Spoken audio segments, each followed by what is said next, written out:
Can we get a confirmation? Reporting back via satellite to the Donald Kent YouTube Comic Book Inking Hour with news from afar. You gotta be crazy, you gotta have a real need. You gotta sleep on your toes.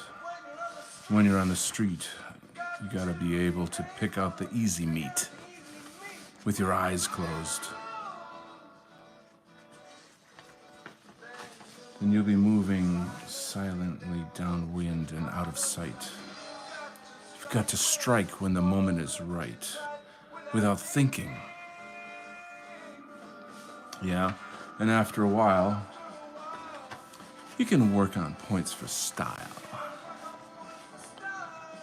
You know, like the club tie and the firm handshake. A sudden look in the eye and an easy smile. You have to be trusted by the people you lie to. So that when they turn their backs on you,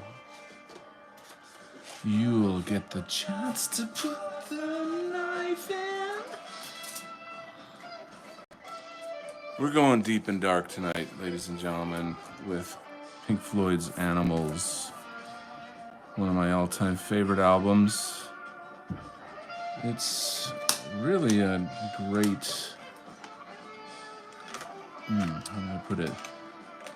It sort of brings all the points together that, you know, express living in the postmodern age. So let's say a quick hello to Angel. Thank God, I need an angel right now. Great to have you here, Angel. I'm going to be looking at some cool artwork today.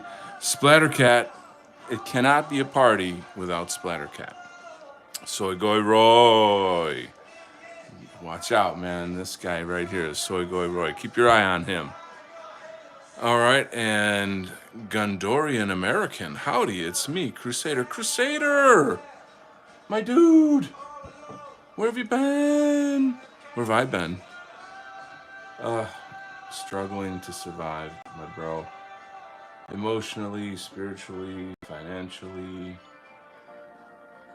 all of that good stuff. But you know what? I'm still here. Despite what they said, I'm still here. Despite what they said about me. I'm just being dramatic, guys. Anyway, Pink Floyd. You guys digging some Pink Floyd? Here comes the solo. I am, by the way, one of my many talents is air guitar. Oh, stand back. If there were a job for air guitar, I'd be like the best in the land. There's talk about goals, man. Being a professional air guitarist. That's what I'm talking about, yo. Oh, where's my stupid ruler? I gotta get the darn ruler. I'm sorry. I don't like to leave you guys, even for a second. It hurts my heart. Where the hell is my ruler? Hold on.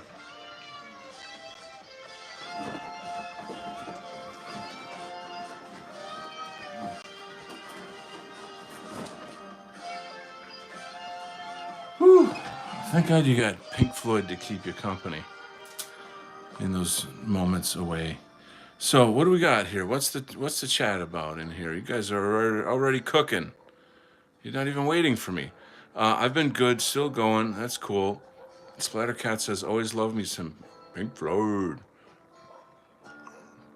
I can do air drums really good. We should start a band. Dude! My dude! Totally. Actually, in real life, I play bass, guitar, Everybody knows I'm a singer, I'm a songwriter. But I actually taught myself how to play drums. I wouldn't say I'm like Neil Peart or something, John Bonham or something. But you know, my old band used to rehearse at my house, and the drummer would leave his set. You know, we've got a nice studio, blah blah blah. And I'm like, man, I've always wanted to learn how to play drums. So I just sat down and noodled around, and over time I picked it up and I picked it up, and it's just be like, every once in a while I'd take a break and run over to the music studio and jump on the drums. Or if I heard like a cool song, I would hold on. It's a tiny bit loud there, but if I heard a cool song, I'd be like, oh, I love that beat. I got to see if I can recreate it. And then one day I was hanging out with a drummer friend of mine who I'd been in bands with in high school and stuff. He's quite a good drummer, like exceptional. And I'm jamming out on his set, and he goes, wow, like damn. And then he like put on some Latin music and said, can you play to this? And sure enough, I did. So that was like a really fun kind of little impromptu test, and I aced it. I don't know, I could be lying, but he can testify. I did do good at that. So what else? This is dumb. Let's see what else. More interesting things to talk about. Soygoy says, "Why are Asians so good at school? Because there is no dog to eat their homework." Wah wah wah. Ba. Okay, so you'll be the comedy guy that goes on in between sets. When we finish a set, we need a break. You jump on stage, grab the mic, crack some jokes, do your own set. I have to say, in Taiwan, I never saw anything like dog. I know in mainland China they do eat dog. It's pretty foul. But I never saw that in Taiwan. I kind of have some sad dog stories, though, because there's a very serious stray dog epidemic in Taiwan. And I just have stories about it, there was, I guess, maybe one of the more like not so sad stories, I suppose, would be there was this one dog that he kind of lived at the house next door to my homestay family. And the way it works is that the Taiwanese, that they're not like us. Like they'll get a dog when it's small and cute and think, oh, that's so cute. And then once it grows up, they just like dump it. And then that's why there's a stray dog epidemic over there. And it's very cruel. And so these dogs, they get diseases and a lot of issues with like ticks and these kinds of things. But it's like a tropical country, so you can imagine it's pretty hot and humid, the whole deal. So anyway, this dog would sit outside the house where it grew up, and it's just like it's its house, and so it would just sit there. I don't know how often they fed it or what, but my homestay family's home was right next door at the very end of a dead end street. So I had to pass this house in order to get to my homestay family house, like several times a day, like going to work or whatever, or anywhere and anything. And this dog, when I first arrived, was very kind of feral, and he would chase me and try to bite me. And this is not like American dogs. Like, these dogs are not cuddled and pet, and they're not treated the way that dogs are treated in America. They're kind of mangy and feral. So And he would literally bite at my heels and stuff while I'm like riding my bicycle out of there. And every time I had to leave, I would have to like hurry to get out of there and run away from this dog. It wouldn't follow me all the way to work or whatever, but it just kind of chased me down the street.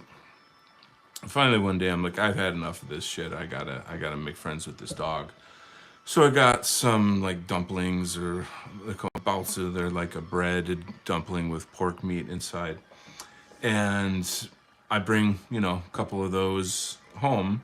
And when the dog starts chasing me, I toss one, behind me, and sure enough, oh, this is much more interesting than biting that guy. I think I'll stop and have a nice pork bun. So did that for a while, and then just it wouldn't chase me anymore. It would just kind of wait, and I would have a little snack for it, and so it cooled down. It just stopped behaving so badly. And then after a while, I tried to sort of approach it, like I'd get off my bike and kind of carefully, cautiously get close, and then like, kneel down on the ground and get sort of closer to its level and see if it could, take the food out of my hand. And he didn't like that at first, but he liked the food. So eventually kind of got used to that. And then, you know, after that, I started trying to pet it. And it didn't, it was sort of like, what the hell are you doing? Like, why are you putting your head on your hand on my head? What the hell are you doing? So like these kind of things. And then, what else? And then finally, like the thing finally chilled out and like relaxed, and we could start sort of being friends. And I'm petting it one day, and I notice he's got all these bumps on his head, and I'm like, what the hell is that? This is weird. And I kind of reach back and sort of, look in his hair, and I see these huge egg sacs for ticks. They're nasty green. They look like huge boogers. They're just super nasty. And I'm like, oh, fudge, this is horrible. This is a really bad thing.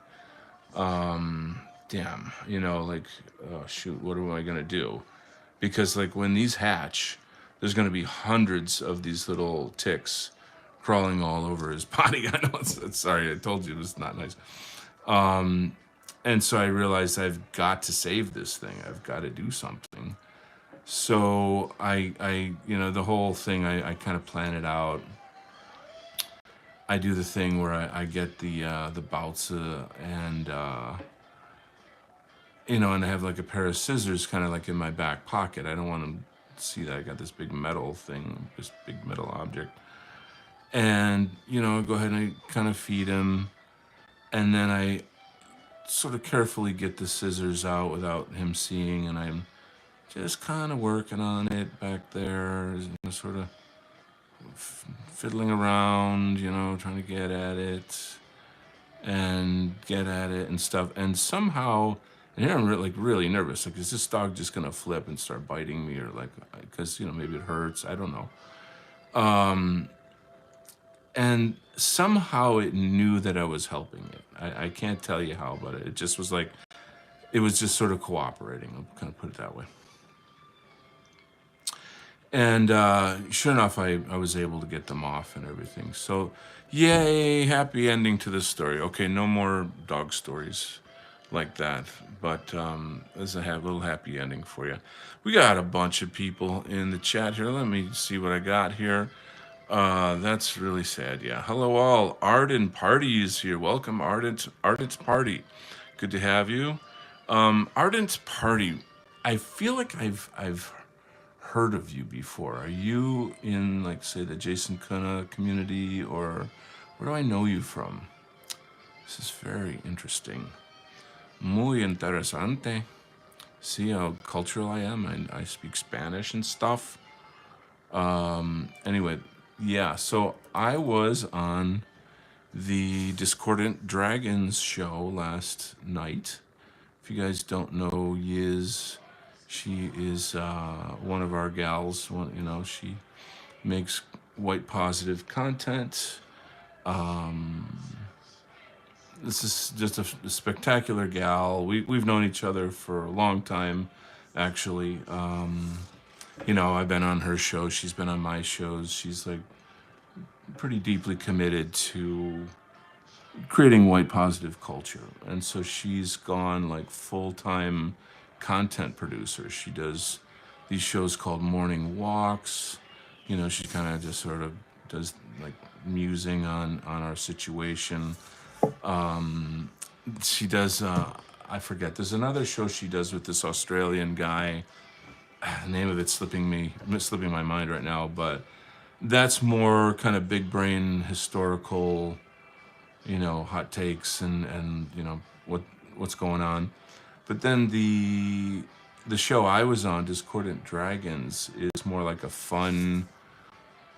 It's kind of like a a Dungeons and Dragons format, but excuse me, with topical questions about like things that are happening in the news and what have you. And then everybody kind of gets to weigh in on their take on this and that. What do you think about say Mark Zuckerberg's interview on Joe Rogan recently, for example? And I must say, I had a very good answer to that one. Yes, I'm just making. Oh, sorry, I got carried away with myself for a second. And my comment primarily was sort of that it's half of it is running. What do you call that? Damage control for Elon Musk.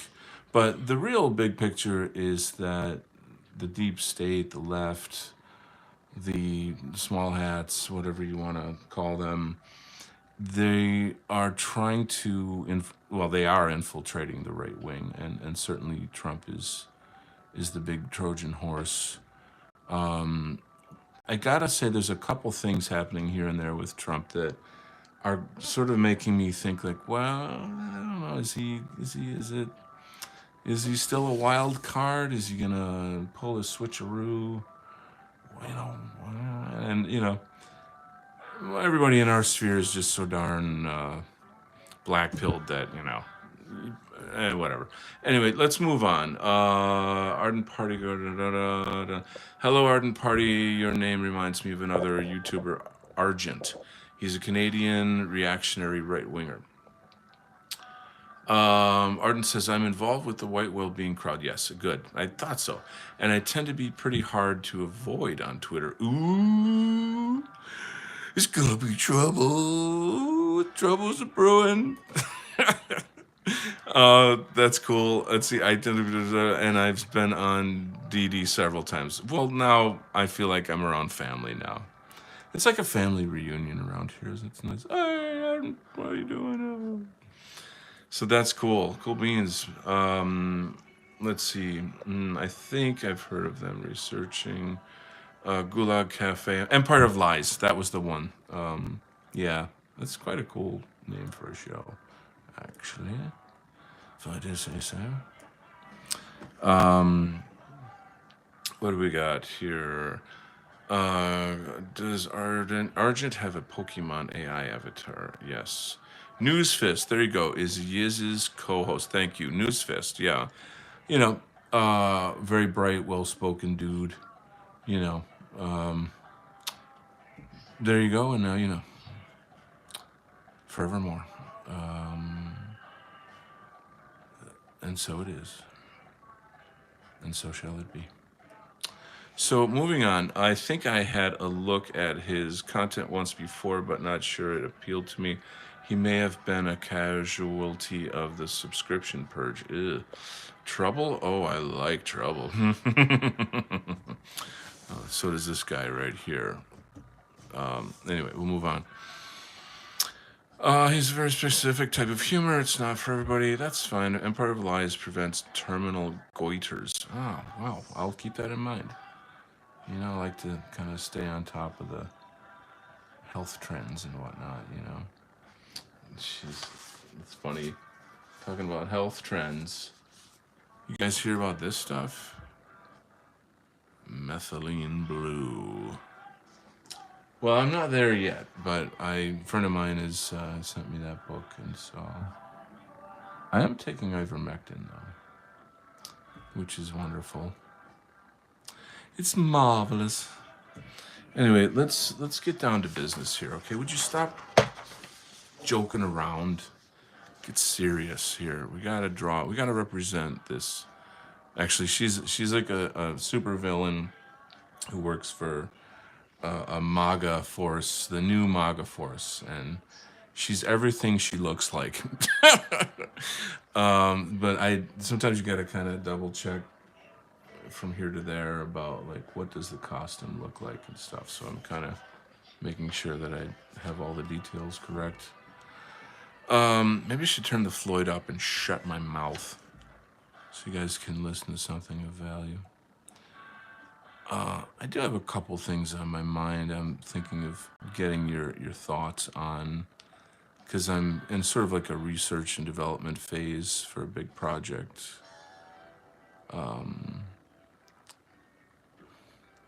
But every time I do that, I'm like, well, you know, you should be concentrating on your drawing here, buddy. Buddy. Hey, buddy. So I'll just kind of let it happen organically, man. It's like organic, man. I don't know, maybe I shouldn't do my annoying hippie voice. That could be a little, I might lose subscribers. I'm still wondering where I got like 5,000 hits, 5,000 views out of nowhere, like a couple months ago. That was very weird. Something's up with that. Anyway, I keep coming up with new things that Eolize and Dragons Prevent for fun. I like to be a bit of a hype man for Yiz. That's great. That's a great thing to do. Yes, she's a great voice. Yeah, me too, big time. I love her. Nevaeh's here. Hello, sweetie. Don't you have any homework to do? Anyway, moving on. What else? What else? So I'm looking at starting a new website, a new blog, kind of I guess a whole new project basically. And I've been reluctant to literally talk about it too much because it's like I'm thinking like maybe I should, you know, wait until like it's just like ready to launch, you know what I mean? But then every time I share it with somebody in our sphere and I get all kinds of really interesting feedback and I'm like, shit, I should be sharing this with more people and getting more feedback as part of my research, you know? Little bit of a side of me that's like, if you know, let the cat out of the bag, you know, like maybe you shouldn't do that, you know. This should be your baby, kind of, you know. So for starters, it's just the idea. Okay, here's a couple things. So I'm going to be getting back to one of my freelance jobs for a different comics job. There's a lot of money behind that project. There's a lot going on. Marketing. There's CGI animations with the characters I created. It's kind of a big deal. And when it comes out, it'll be a really great promotion for me. You know, I'll get a lot of eyes. I'll be making money from, you know, the sales of it. It's going to be great. You know, blah blah blah. So that's all honky dory. So well, okay. Yeah, but my website as I have it now is just really it's really kind of dead,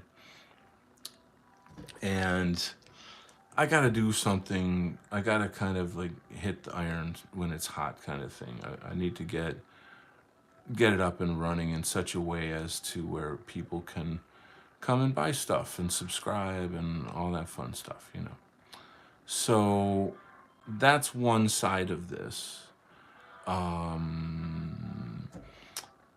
Another side is that I have like a huge amount of content just sitting on my computer, not doing anything, and in the form of like short stories and essays and various concepts for projects that never panned out that I could at least get out there, and the ideas would be in the public area, and then if somehow or other things change or opportunities arise, da da da da, whatever, something could happen there. Let's check the. Just reading comments. Da da da. We definitely need more base creators. I'm trying to motivate myself to write a piece that puts the hero back in heroic fiction. Yes, I do freelance proofreading, as well, and some of the stuff I've worked on is such absolute trash. Love your art style in these panels. Well, golly gee, you know what? Since you said such a nice thing, I'm gonna take a little commercial break to push my book, and I'll give you guys a sneak peek at some of the pages. I'm doing a lot of streaming, and I'm getting new people, and it's been really fun and cool. So I always feel like it's important to take a minute to promo my book. Here's a kind of little bit of Militia Man cover art. Kent-art.weebly.com is where you can click the link. It goes to Amazon. You can buy Imperium Calling.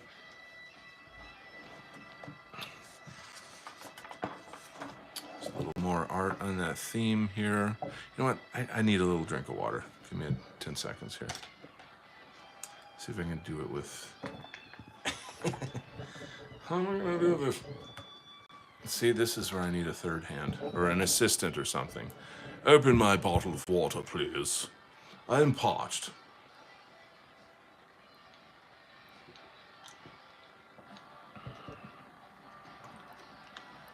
Nummy num nums. Okay. So, let's get back to the action here. So there's some comics in here now. Somebody recently asked me, hey, whatever happened to the comic book you did with Mark Brahman? I mean, Mark Brahman, dudes, like the ApollonianTransmission.com, Mark Brahman, it's a big deal. So we did this phenomenal comic book, and it was on Amazon, but nobody can find it on Amazon anymore. I don't know what happened.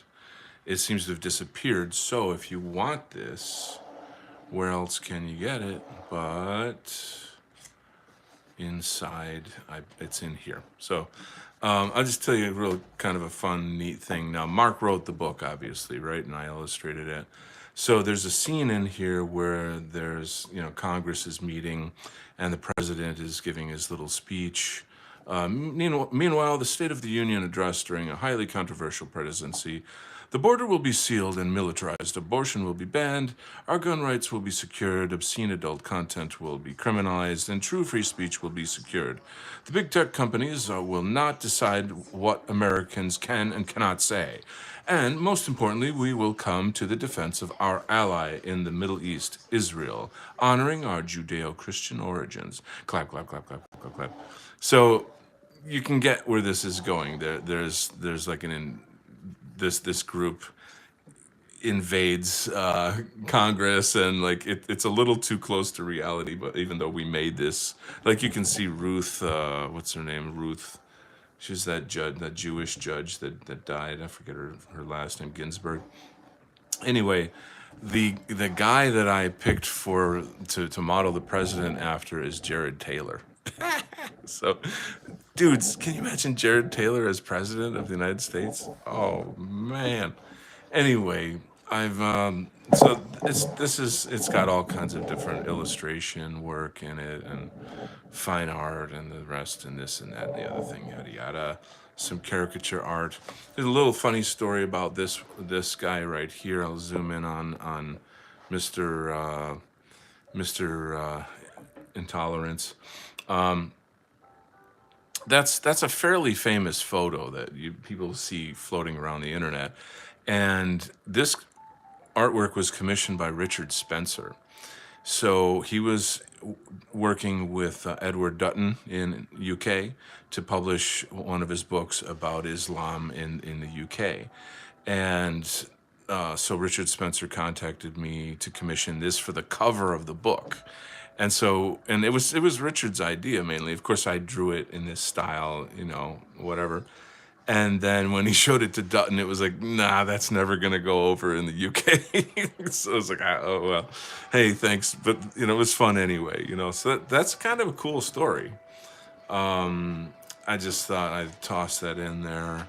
So I've got works of fine art and the rest here. So here you go, gang. Imperium Calling: The Art and Poetry of Donald Kent. It's on Amazon.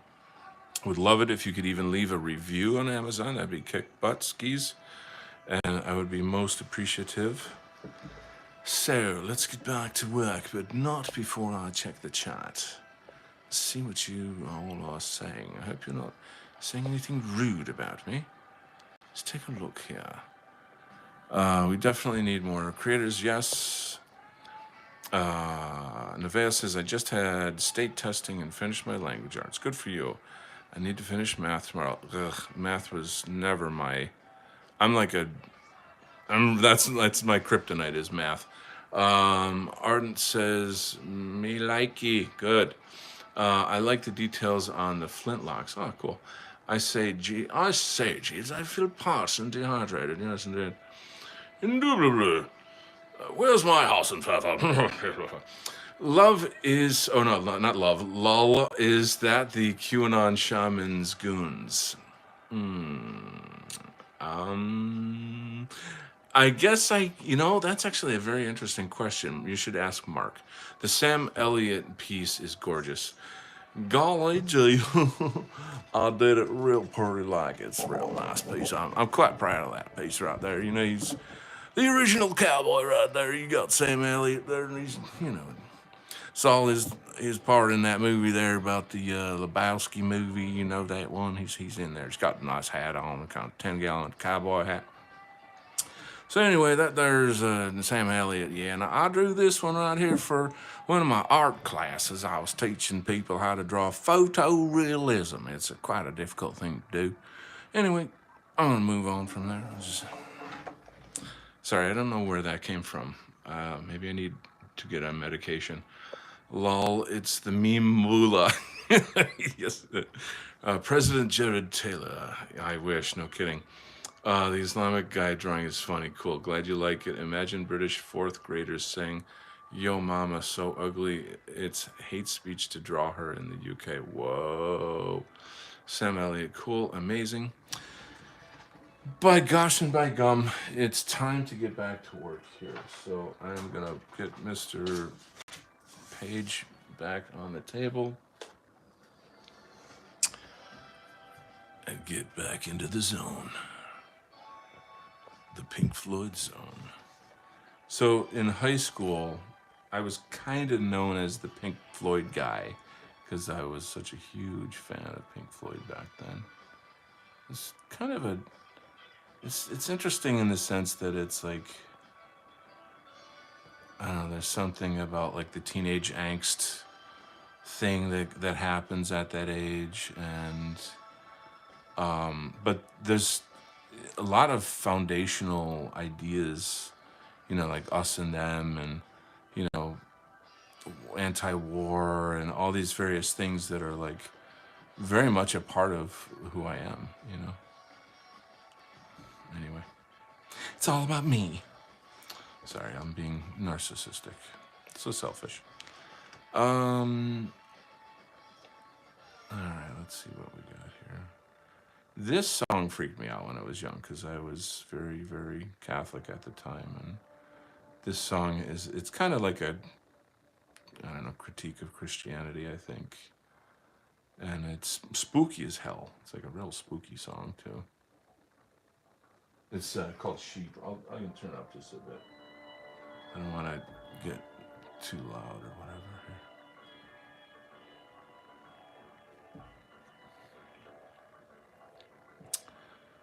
All right. Let's see about move over to this dude here. Sheepdog. Sheepdog's a cool character. I think I might have mischaracterized him the other day. Ugh.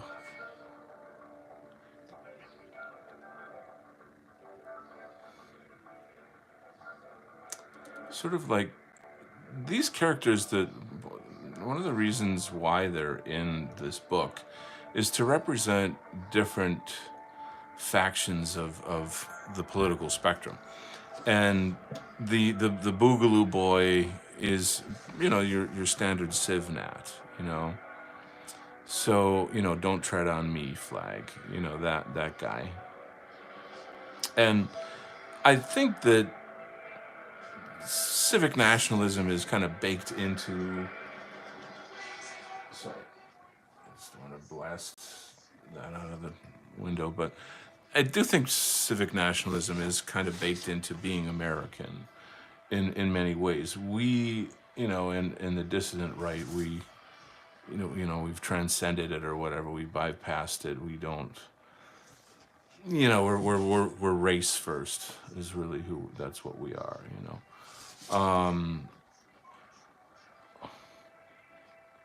But that doesn't discount, I think, a lot of the good principles that you can see in civic nationalism. I'm not like a Civnat apologist or something like that. I just think that, freedoms are good and we should protect them.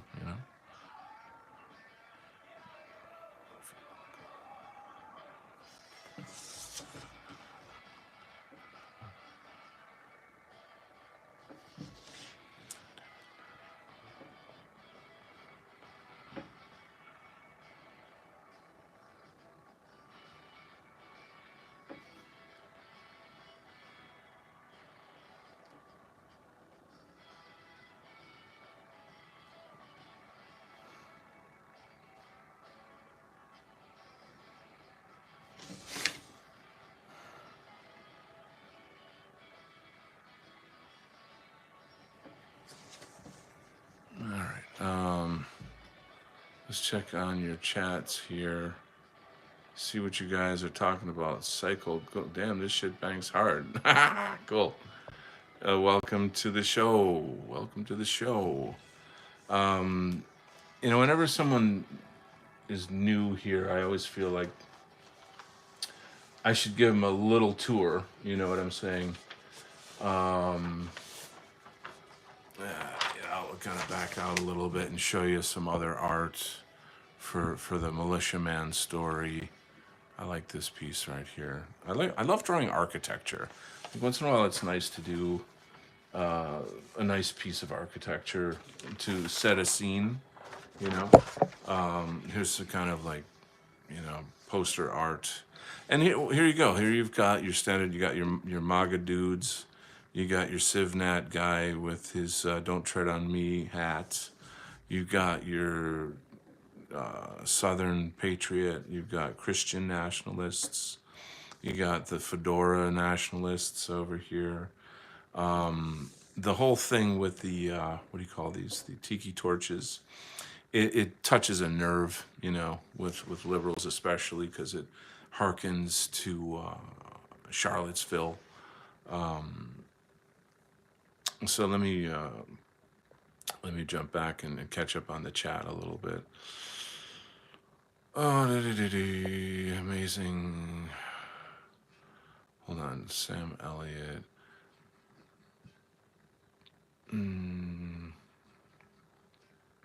Pink Floyd is cool, but he needs asthma medicine every once in a while to keep breathing.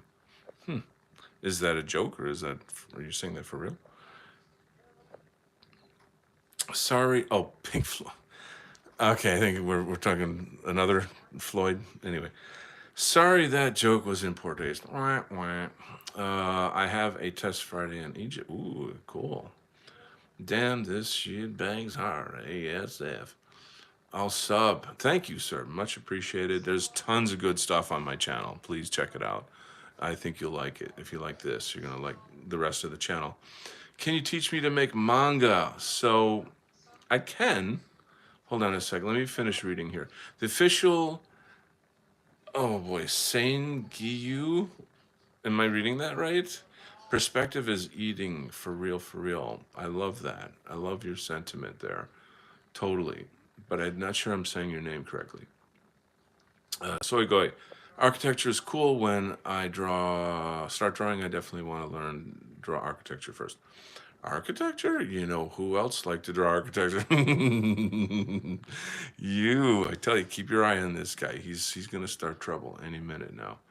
All right, so let's get back to work. Regarding the manga thing, frankly, you know, there's a ton of books and YouTube channels for that kind of stuff. It's not as hard as you might think to get a basic skill in it because it's very formulaic.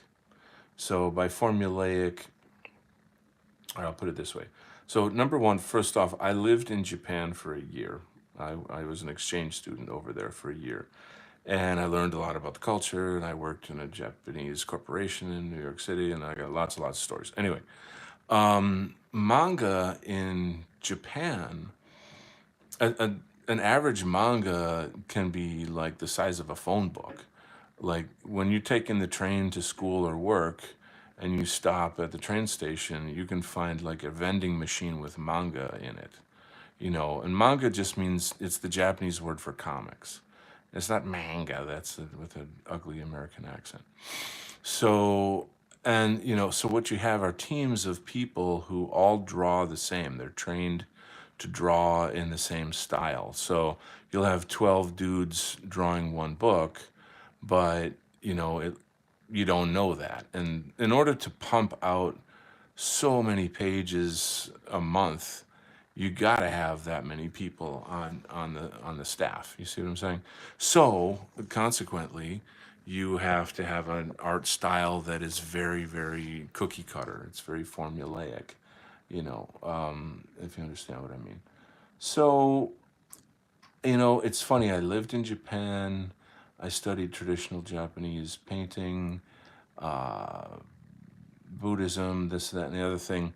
But I never liked manga. So this is like one of the big. Everyone's like, "Oh wow, you lived in Japan. I love manga," and I'm like, "Yeah, I don't. I like sushi." Um, so I always tend to disappoint people when it comes to this topic, and I apologize for that. I hope you don't hate me. And I mean, it's not that it's terrible, it's just not my cup of tea. I prefer American comics. I grew up on American comics.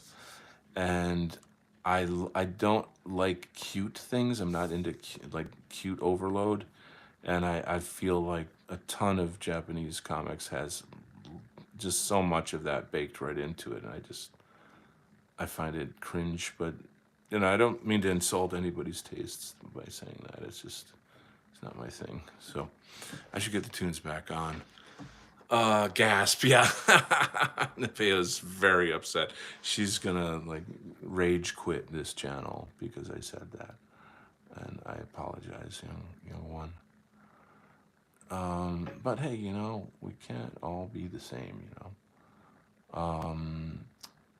I always sort of feel like, no, I better not talk too much about manga because I'll get myself in trouble. You know, I'll offend somebody. You can talk about politics and big noses and stuff like that, but don't say anything bad about manga. Anyway, I'm really feeling like I gotta get some tunes back on here. It feels kind of dead air. Can you guys hear the tunes? Can you hear it much in the background? For training, let's see. Okay, you guys are flying here. Reading. Nah, I'm just having fun. I won't ruffle too many feathers on someone else's stream. Hey, dude.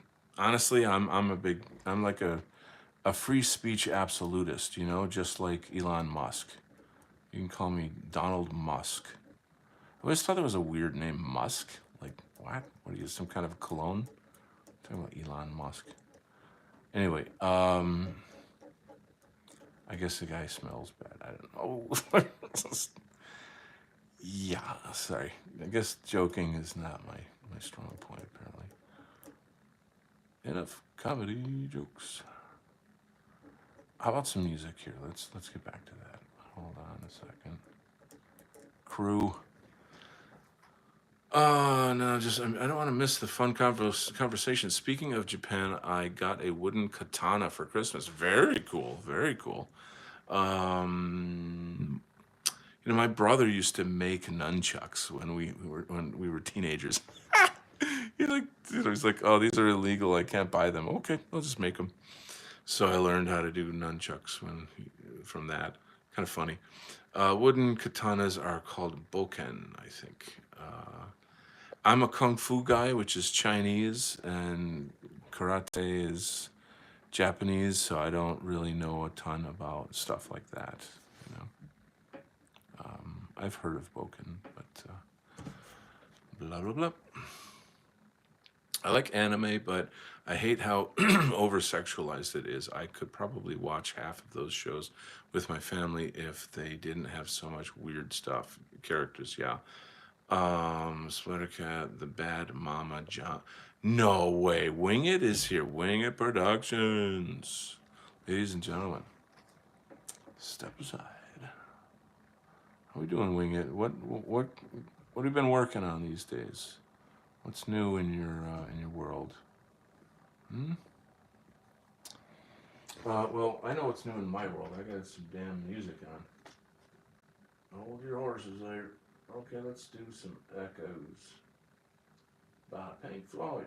And of course, there's going to be a huge commercial selling spatulas. Yeah, like I care. I'll move over to here.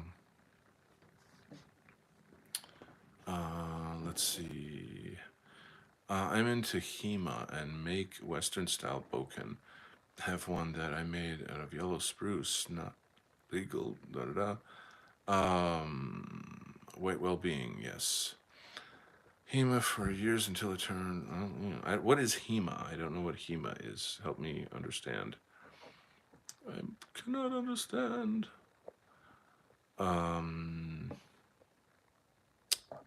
Anyway, you must enlighten me to the Japanese martial arts. You know,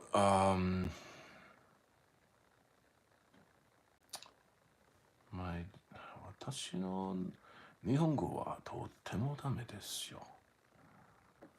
日本語はとっても難しいだよ。So there it is, and there you go. It's funny, like a lot of the sushi places around where I live, and probably where you live, are run by Chinese people.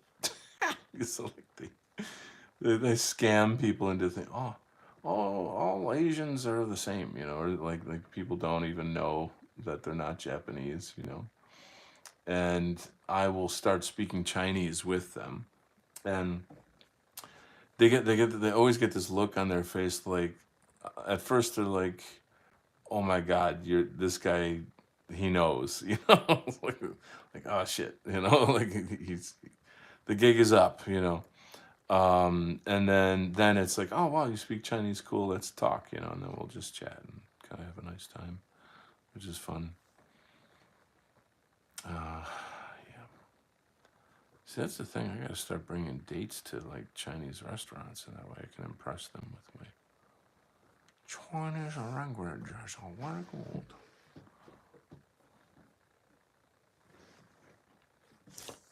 Yes. So, have you told me what HEMA is? I don't know what that is yet here. I want to give Bartitsu a swing one of these days. Oh, damn. The Quilo knows our lingo. Yeah, I think that I understand what you're saying, like the foreigner, yes. Um, they're basically the same thing. I think I have to look. It's ironic how, despite Americans bombing Japan, we probably have the best relationship with their country out of all. Yeah, that's insane. I know it's pretty wild. I could tell you some interesting things about that. I visited Hiroshima, by the way. I was there. So it's a bit later. Historical European martial arts. Oh, cool. Very. That's cool. That is cool. I subscribed to this really cool channel on Irish shillelagh fighting. Wicked cool dudes. Wow. Wow, wow, wow. I mean, the sort of well-known popular stick fighting art is Filipino. So, that kind of dominates. And I just sort of never really thought like there'd be any other kind of stick fighting out there, but like Irish shillelagh fighting is boss, man. It is freaking killer. Super cool. Good stuff. Got some neat techniques, unique techniques. Because you think it's just a stick, how much can you do with this thing, right? Well, I tell you, there must be something in the whiskey, because they figured it out. They done figured it out. That's what they did.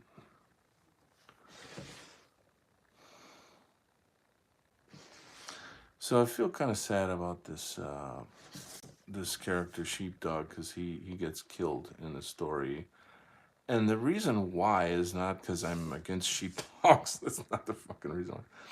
The reason why is because he gets killed by this villain posing as a superhero. You got to think about, like, she's like a cop killer. You know what I mean? Because he's kind of like a cop in a way. He's not a cop, but he has that sort of military boogaloo boy thing going on.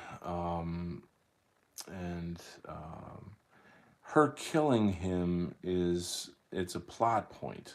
Okay, all of these characters they represent things. They're symbolic of things, and what they do and say to and with each other are plot points. It's ways of saying things. I mean, I could just write an essay and go, this is what I think about this is what I think about that, or I could create a work of art, you know, and show the ideas and lead people through the ideas through drama, and then the ideas become deeply embedded into your heart and into your very experience of who you are. Oh, that was deep.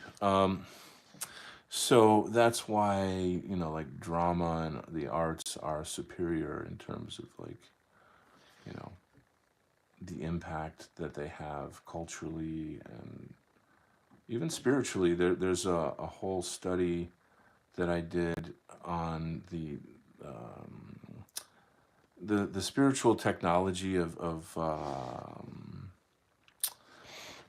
do I say these things?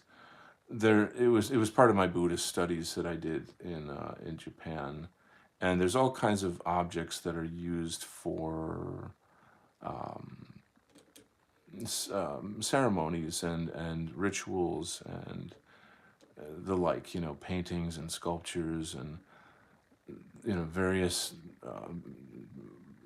meditation beads and lots of many all kinds of different stuff.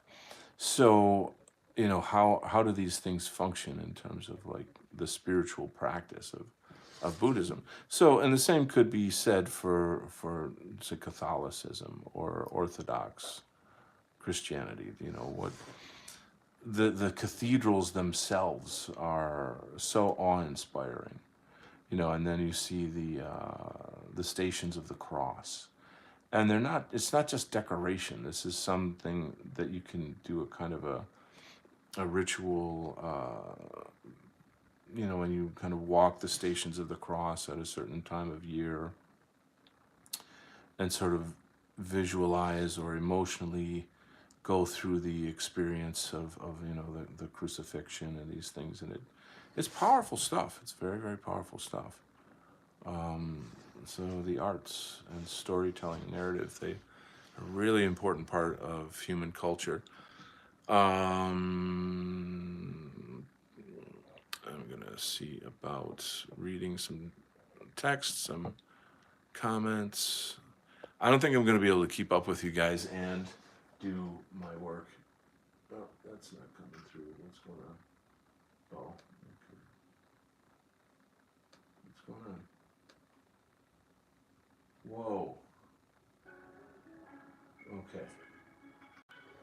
Some more Pink Floyd, a song called Echoes.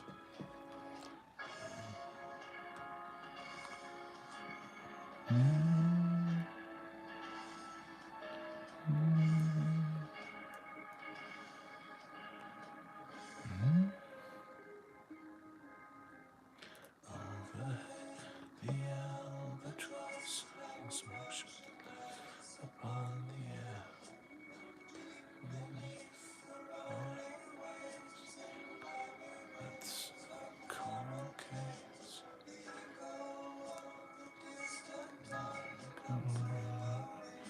Across the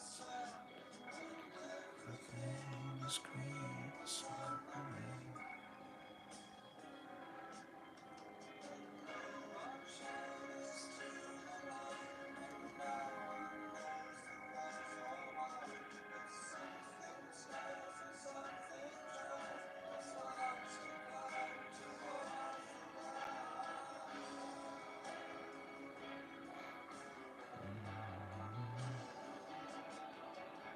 This is good music to draw to.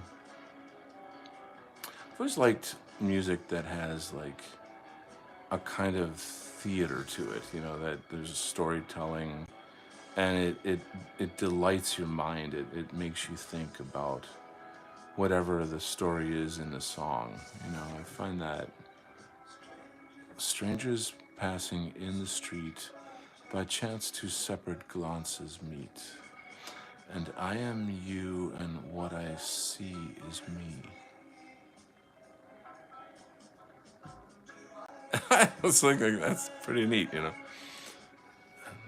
This is really fun.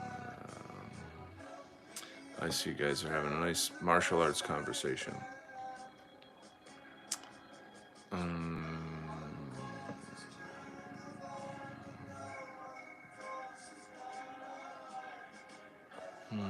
That's cool. I'm glad you guys are having some good. What pen are you using? Well, it is called the Suke.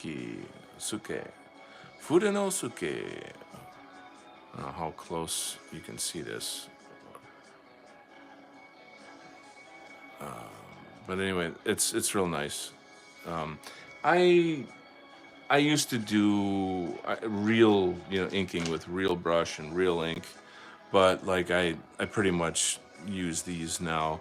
The black one and the blue one are a little bit different. This one has a more firm brush head, and this one's softer. So they just sort of, it's looser. It gets a different kind of a flow to it. And once in a while, I'll just try out different brands and see if I can find, you know, like a good one. You know, this is just different in the sense of like it's thick on the bottom and thin on the top. So like, how would I use that? How might that be useful to me? Let's give it a shot, Rooney. Let's see if I get some nice light.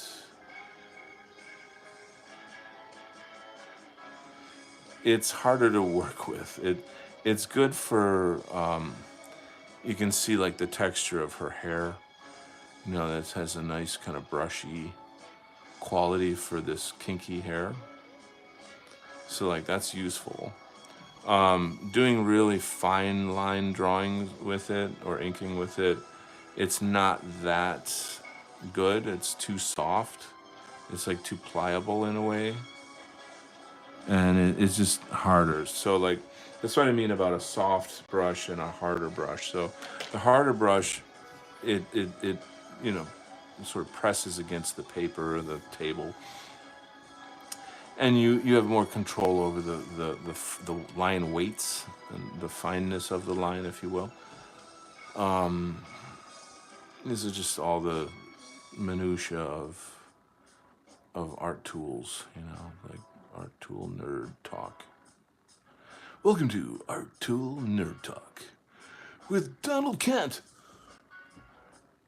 He likes Japanese brushes. They're cool.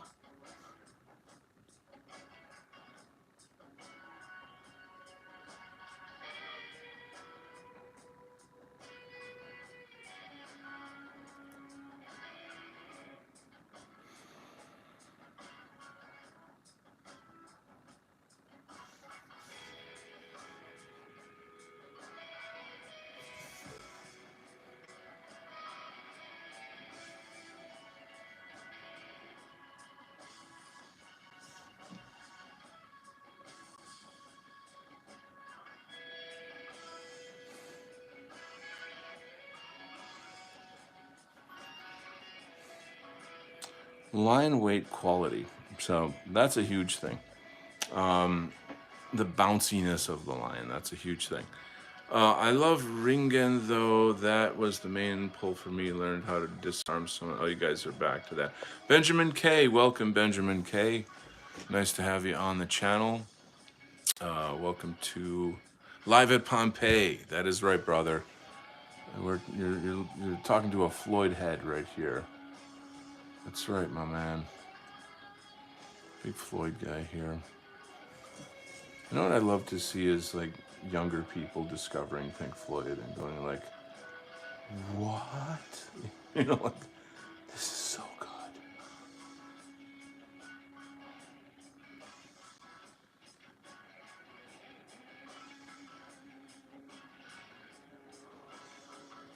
I feel like there's so much of kind of like, I don't want to say so much modern music, but like music like, say, Radiohead or, you know, anything that's kind of got that sort of shoegazing, sort of sad, depressing music in some way, and even psychedelic music, not psychedelic, like EDM, like a lot of that music, I think owes something to Pink Floyd, and I don't know, maybe I'm just biased or something.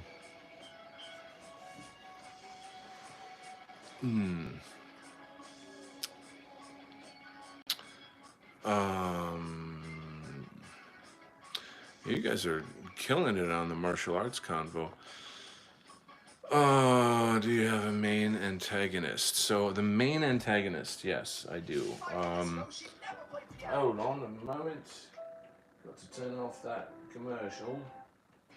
I don't like commercials are my main antagonist, to be quite honest with you. No, just hold on a minute. I'll show you. Got to find another page, and you can see them. Right, you're gonna love this one.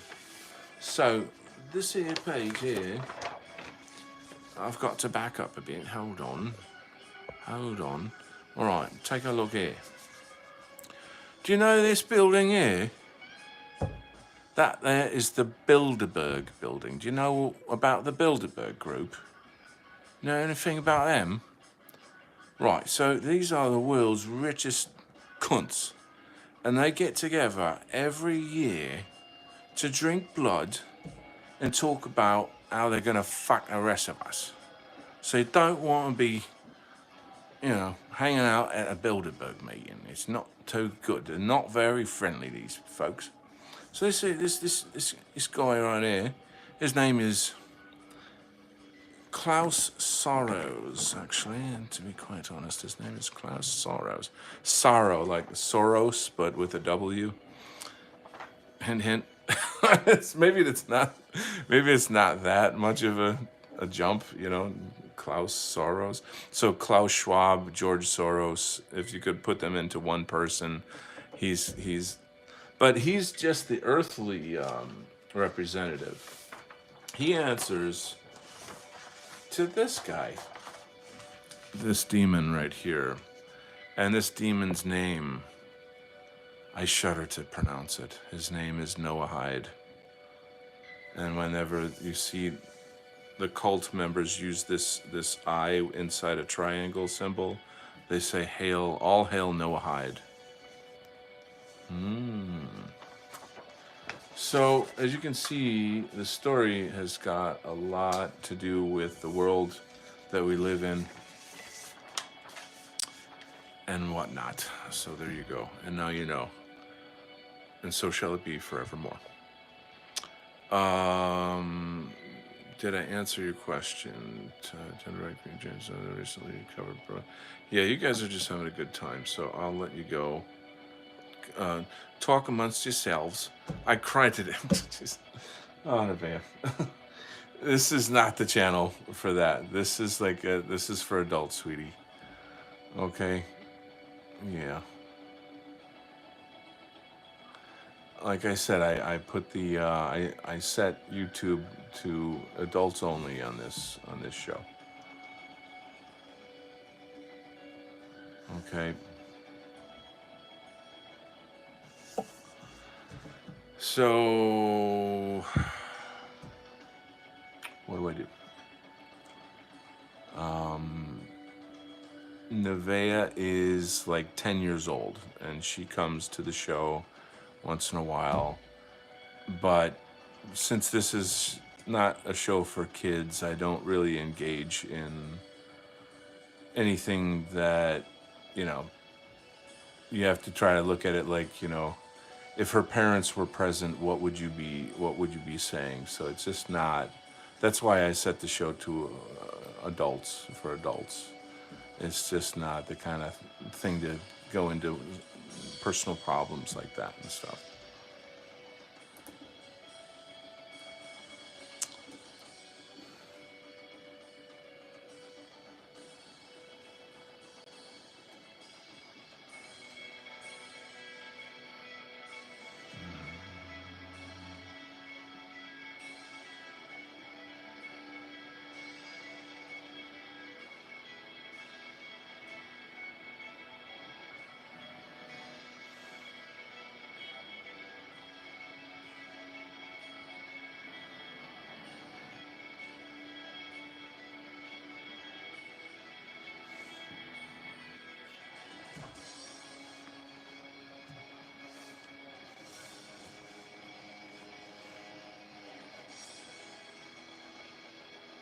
Mr. Shadow's here. All right, Mr. Shadow. Hey, Brother Kent, great job on the drawing. It looks good. Thank you so much, my sir. My kind sir. Great to have you with us.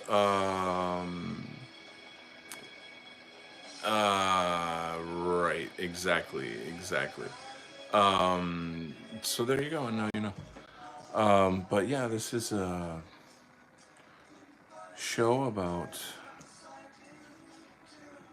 drawing comics and talking politics and current events. I'm definitely into the martial arts convos.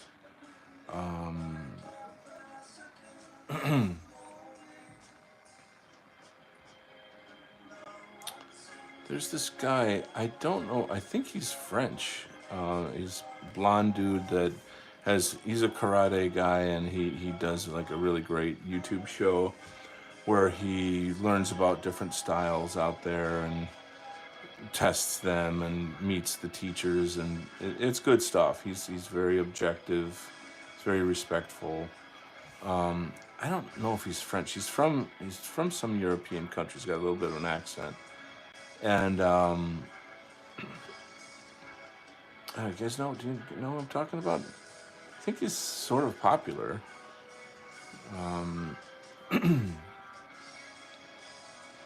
But it's nice to see shows of people who, like respect different arts, and they go out and about and meet different teachers. Turn that down. And help us to understand the different schools, techniques, this and that.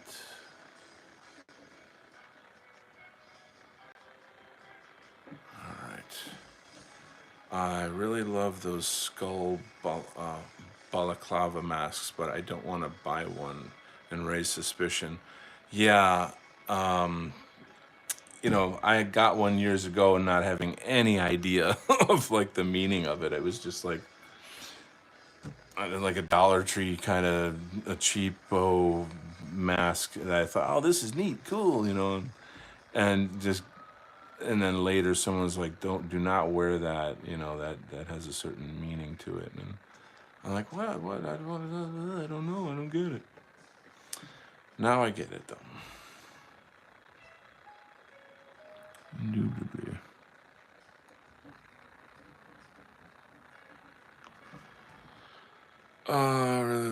Do you think the aliens will be down here soon? Okay, so I'm gonna talk seriously about that. And again, it's one of those like don't shoot the messenger things. I pay attention to a variety of different channels that talk about UFOs.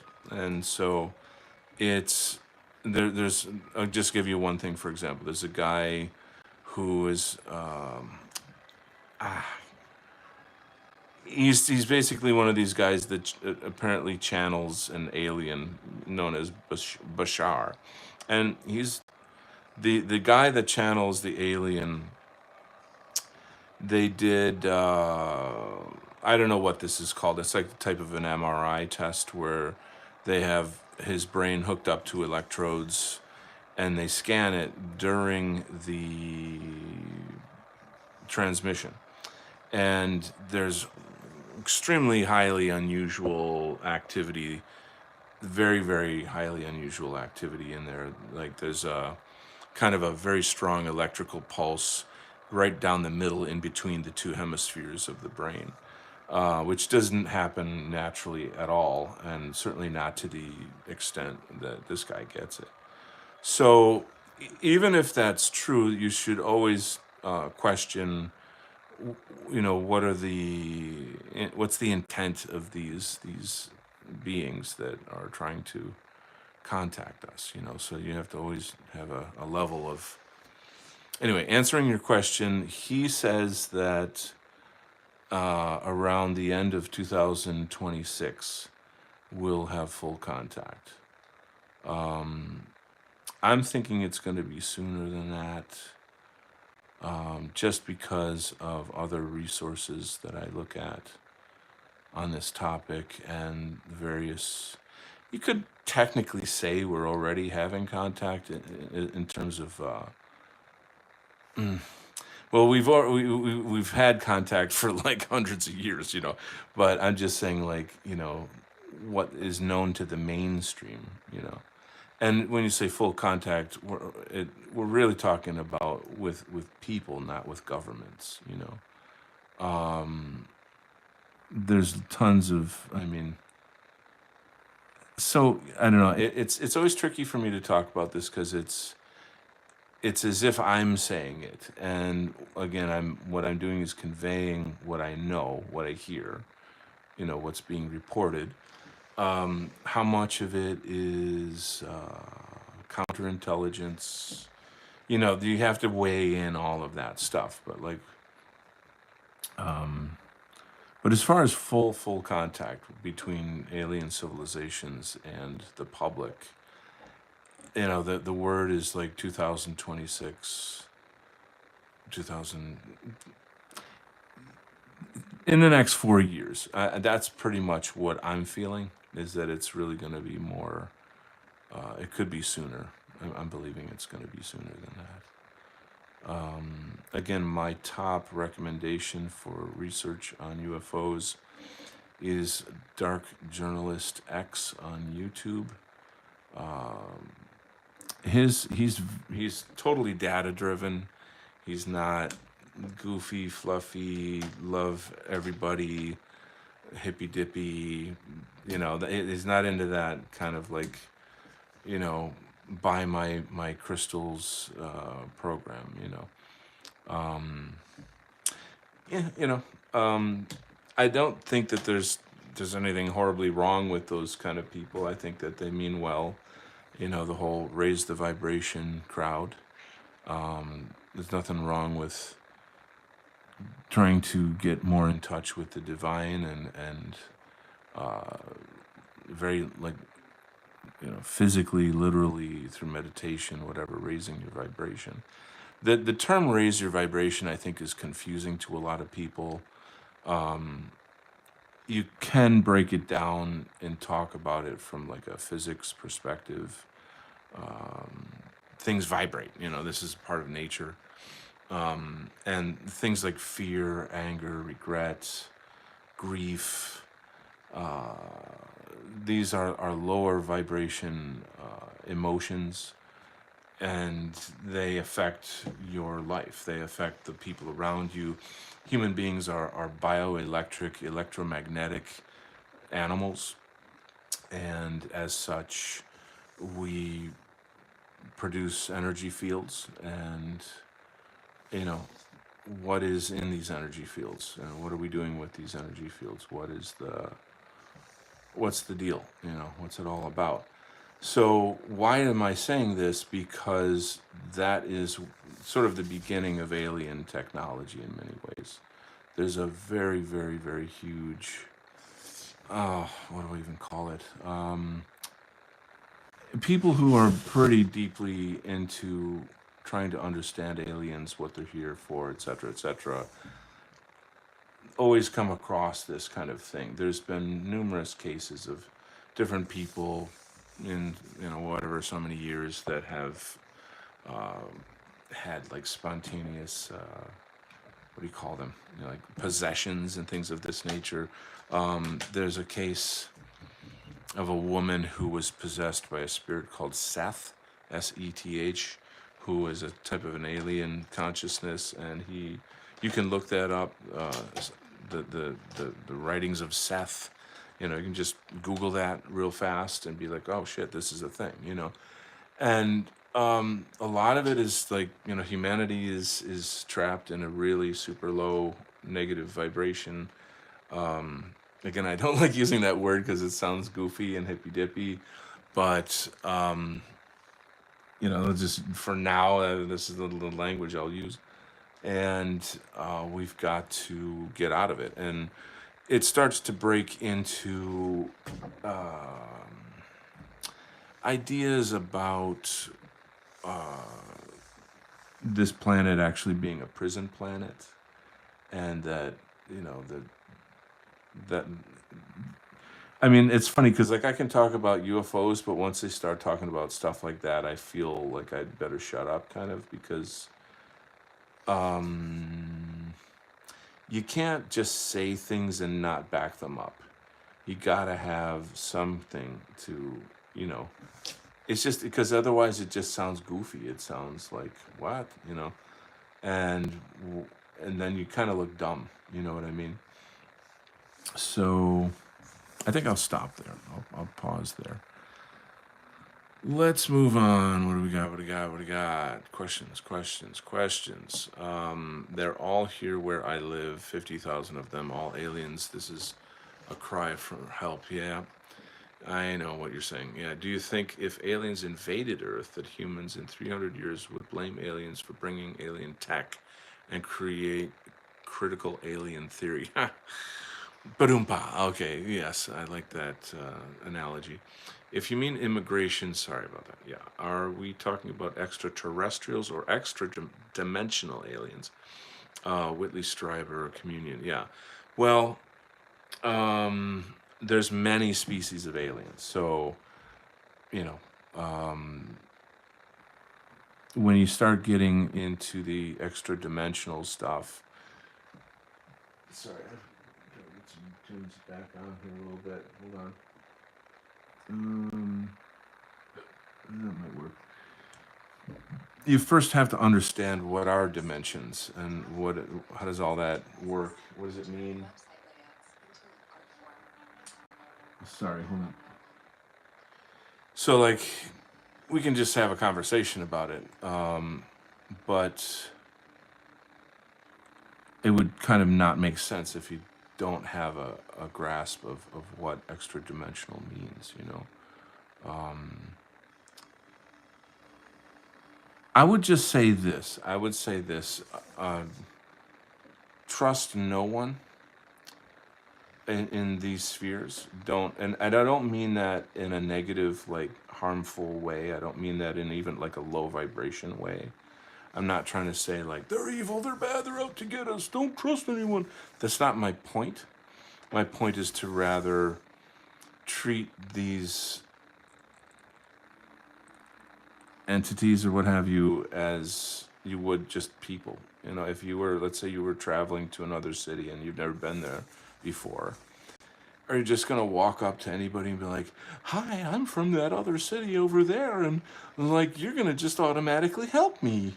No, you have to have a certain level of, and it's not even distrust really. It's just a kind of like this is nature. You know, beings have different agendas. I guess you could kind of maybe put it that way. You know, and so you know and some of these agendas are so far beyond our human understanding that it's almost really just mainly absurd.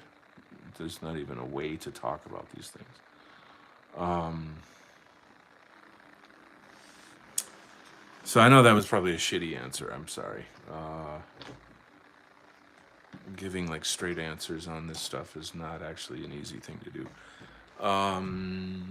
Ironically, the one piece of hold on a sec. That does remind me real quickly though. I just got an email from a guy who is really, really advanced astral projector. That sounds weird to say, but he's highly advanced in astral projection, and so I'm trying to get more instruction from him, etc., and interacting with multi-dimensional or extra-dimensional beings on the astral plane is a very, very normal thing. It's a very, very, very common thing. Oh, so anyway, that's a cool thing. I'm excited about that. I don't know if you guys know what archons are, but I had some experience with some archons recently in one of my dream states the other night.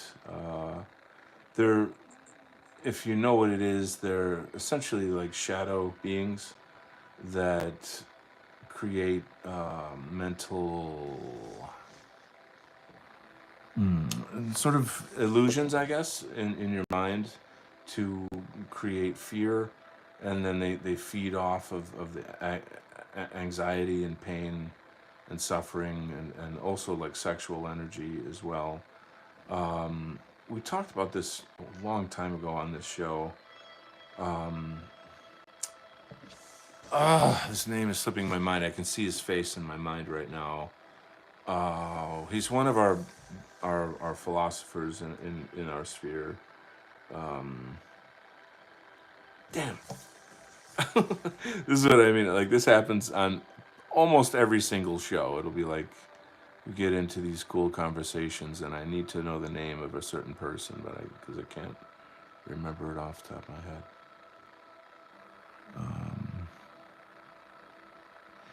Anyway, this particular philosopher, he writes about archons, and he even made a sculpture of one, which is pretty disturbing. But they're really like best I can describe them as like shadow beings. Like they don't, we can't see them in terms of the form that they have is just darkness. It's like a living shadow, but they can take any form. Like you can die and they could take the form of your mother or the form of Jesus or Buddha or, anything that will make you go back into the reincarnation cycle. They'll take the form of that. If it's your child or your lover or somebody, I have to go back. I have to go back. Let's see if I can move on here. We're basically the fire demons of the universe. We're the death worlders. Split eye, fellow. I've been known to indulge in a few stories. I'm reading your comments. Pet theory, extra dimensionals. Okay, Ardent says, I have a pet theory that The extra-dimensional aliens are the genesis of our folklore about elves, fairies. That is highly believable. That is, I would strongly go for that. Like, I think that what you're saying is clearly. Oh, you're gonna flip out when I tell you this.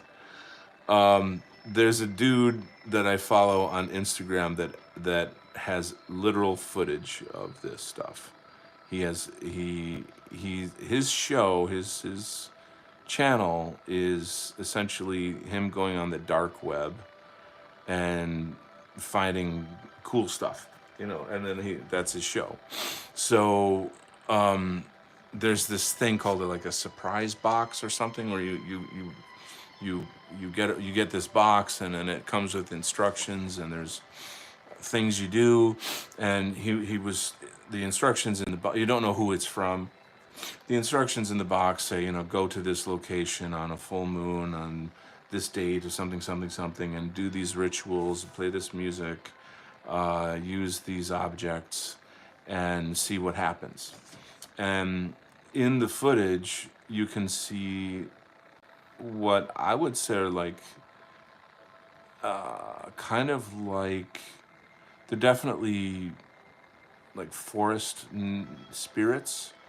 They're definitely ghosts. But they have like their eyes are lights, like little bright lights, and they just, but they look like animals, like they're like little forest animals that are in ghost form, and their bright eyes are just beaming out of the dark night. Super trippy stuff, you know. And I'm always okay with people thinking I'm crazy and just saying like, "Oh, dude, you've lost your mind." I'm okay with that.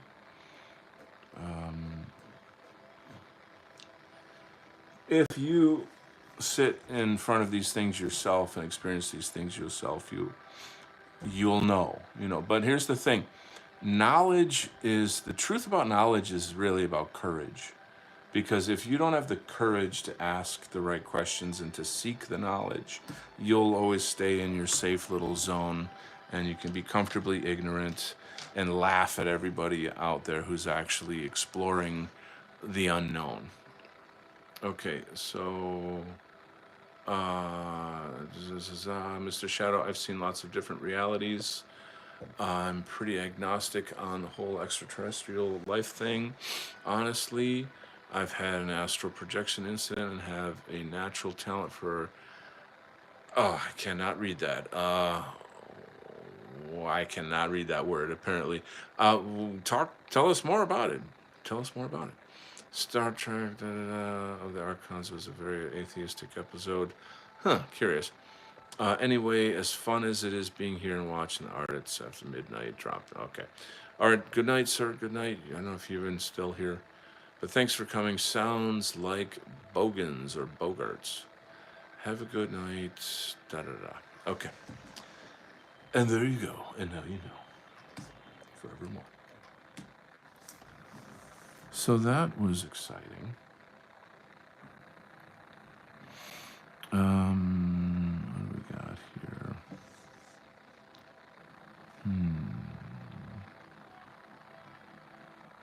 Got some Blade Runner ambient music in the background here.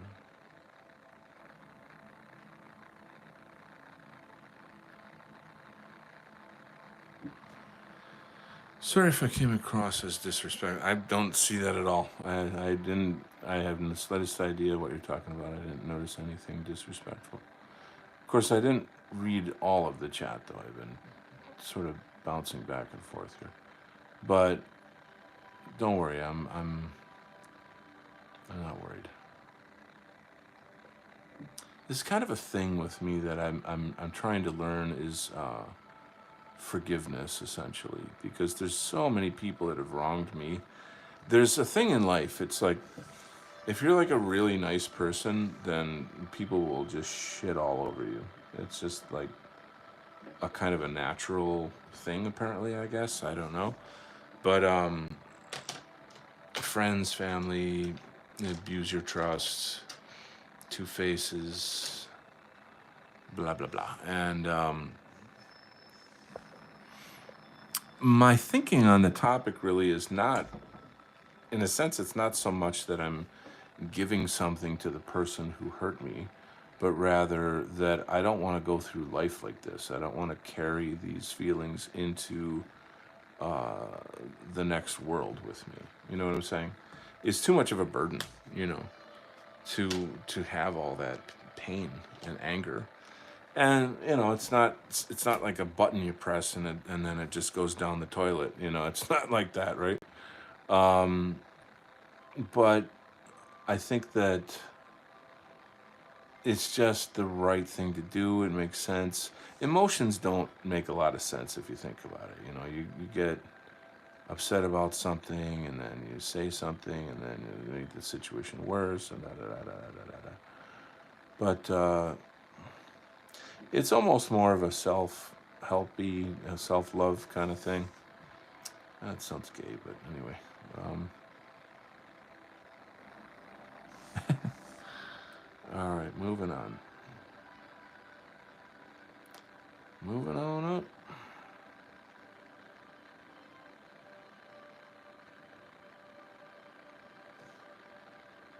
All right.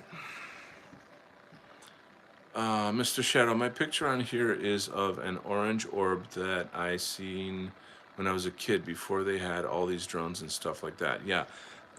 Okay. James Gilliland. James Gilliland. See if you can look that up. He has a ranch in Washington State, I believe. Yes, Washington State. Is it Skywalker Ranch or am I thinking of Lucas? No, it's some kind of ranch. I forget the name of it, but anyway, he literally like rents cabins and stuff at this ranch because they have orbs there, and they're just a part of the. It's like squirrels where I live. Like they just have orbs, and you can go and communicate with them, and you know they come out at night and they fly around and this and that and the other thing. And there's tons and tons of footage of it. I have a really beautiful photo of my son and I when he was young, and there's a huge orb in the photo that I think was like close to the camera at the time it was taken. I have this. I always kind of feel like maybe that was my dad or something like his presence or something. But yeah, with all the so-called drone sightings, which of course they're not. Some are drones, some are not. Some are foreign, some are domestic. But like calling a UFO or an orb a drone is clearly just some psyope bullshit. You know what I'm saying? It's not. They're interdimensional beings. You know, that's what it is. Energetic beings and bodies made of energy. So is that alien? I guess you know it's a kind of alien. You know, but that's fabulous. That's really beautiful. Um, what was it like? Like, what kind of feelings or thoughts did you have at the time when you had that experience? I've got some very crazy paranormal experiences, but I'm kind of like, I don't know if I want to talk about them right now. You know. Let's see. Because it's a Skinwalker Ranch. Is that what it's called? Skinwalker Ranch. Okay, you know about it already then. Okay. So you must have done your own research on it, I guess.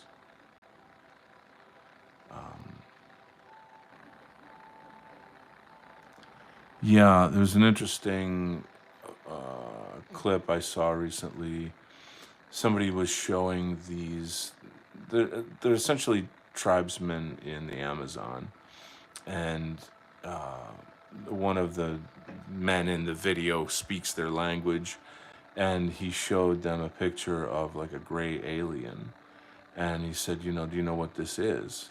And they were like, oh yeah, that's the ant people. They call them the ant people because they live underground.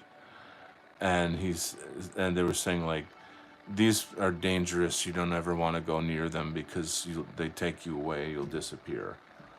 And so that kind of that's pretty wild, you know, that like corresponds with like abductions and that kind of thing. Yeah. It's very interesting stuff. Uh, my feeling is that people kind of need to get over their fears of this topic and start learning about it because it's coming. I mean, it's been here for a long time. A lot of it's hidden. It ties in very deeply to things like the deep state. Um, what's it called? Not black ops, black programs, I think they're called. Where, okay, so like the day before 9/11, there were like trillions of dollars that disappeared from, you know, the United States coffers, from the Treasury. And the day after that announcement, 9/11 happens. So that money all went to building underground tunnels across the country, for these sort of alien technology programs. And that's pretty much what that's about. Dark Journalist X speaks quite a lot about things of this nature. And it's not just him. There's other guests that come on that specialize in these kinds of things. So,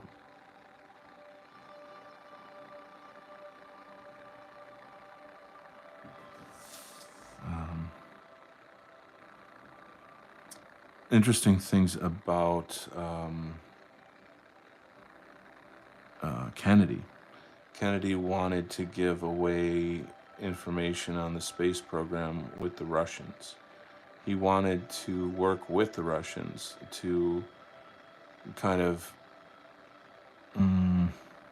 say, like, this is a global problem. It's not like, and like we're fighting each other, but here's a power that far exceeds both of us, and we should be not comparing, sharing our information on this. And so that's another reason why Mossad took him out. Kind of worried about RFK on that topic regarding Big Pharma, how he's going after Big Pharma.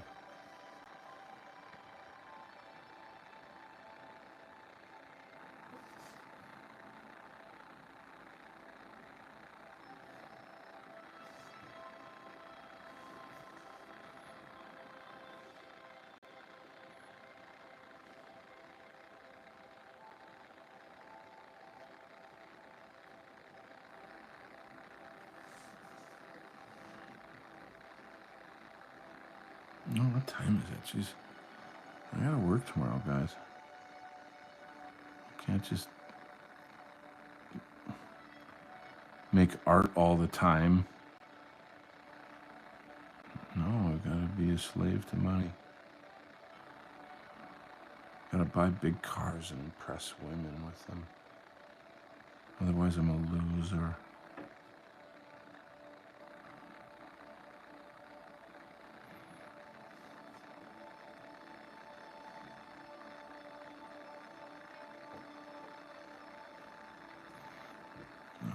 Let's see what we got here.